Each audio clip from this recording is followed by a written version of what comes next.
Does this look like you? Do you have trouble using hammers for even the simplest of tasks?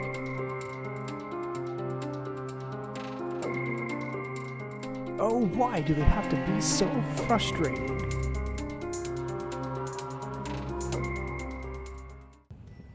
Hi there, my name is Kevin Eldridge, and here at the Kevin Eldridge Center for people who want to perform ADLs and do other stuff good too, we care about your development. Today we have a special demonstration. We're going to show you how to use a hammer, and for today we also have a special guest. Hey, how you doing? Well, tell us about yourself. Oh, my name's Mark. I'm an independent contractor, and Oh, that's great. So, do you ever use hammers in your profession? yeah, I use hammers occasionally. Yeah. Well, would you mind demonstrating for us today? Yeah, sure, no problem. Awesome. We start in the anatomical position, feet shoulder-width apart and palms pointed forward. We'll start the movement by internally rotating our shoulder joint approximately 90 degrees. This is a ball and socket joint. Next, we'll flex the elbow joint approximately 90 degrees. This is a hinge joint. We then flex the shoulder slightly and extend our elbow to reach out. We will also pronate our palm. To grasp the hammer, we'll flex our fingers and thumb around the handle. The same motions we use to pick up the hammer will be used to pick up the nail, with the exception that we will use opposition to grasp the nail in between our thumb and fingers. So this is a small set of movements to bring the arms to the point at which the hammering will take place. The arms internally rotate at the shoulder. There is possibly some adduction taking place as we move our arms to cross the midline. This is an alternate view of what we just saw. I experimented with flexing and extending my shoulder a bit more to see if it would produce more force. It did, but at the expense of my accuracy. Smaller movements with less force seemed better for this activity. Also wanted to mention that most hammering takes place in the sagittal plane of motion.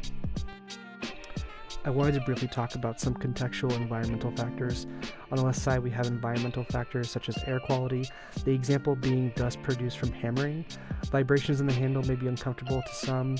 Depending on where you are doing this activity, whether on solid ground, a slanted surface like a roof, or an unstable surface like a ladder, your balance may be affected.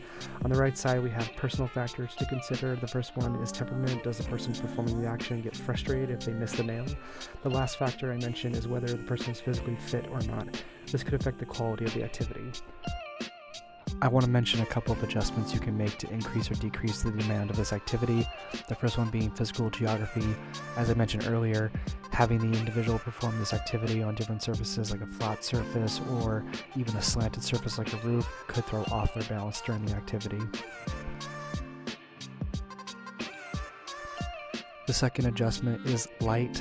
Having a good light source is optimal for this activity. Hammering in the dark is very dangerous, would not recommend it.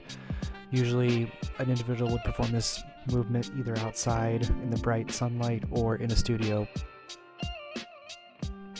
So a couple of aha moments for this assignment. The first one being over-exaggerating the motion complicated the analysis of the movement.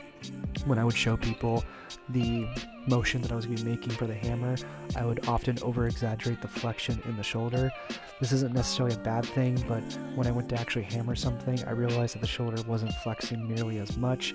This caused me to rethink how much flexion is actually happening in the shoulder. The second aha moment that I want to mention is just how many steps there are to picking up a hammer and nail.